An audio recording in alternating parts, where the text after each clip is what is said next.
antsika jiaby ary manomana ny fiadanam-po amintsika rehetra. Miazakazaka ny fotoana 5 andro sisa dia tonga ny fivoriana fiaveran-draharaha ara-panahy ho an'ny fédération misy atsika ao anatin'ny FMN misy atsika. Fotoana lehibe izy io ary fivoriana ara-panahy ny fiangonana ka anasana atsika mianakavy membre ny fiangonana rehetra, ny fianakaviana rehetra, ny isan-tokantrano rehetra hitrotro am-bavaka maraina sy hariva ary amin'ny fotoana rehetra mba hidiran'Andriamanitra ny setra izany fivoriana izany.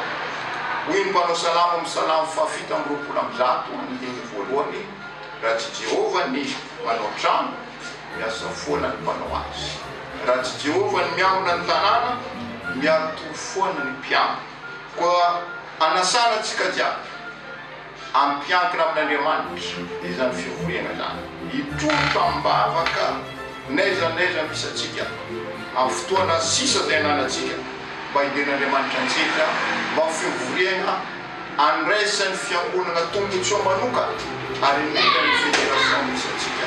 Andriamanitra hitantsika rehetra ary matoky atsika fa hiara-iasa amin'Andriamanitra. Amen.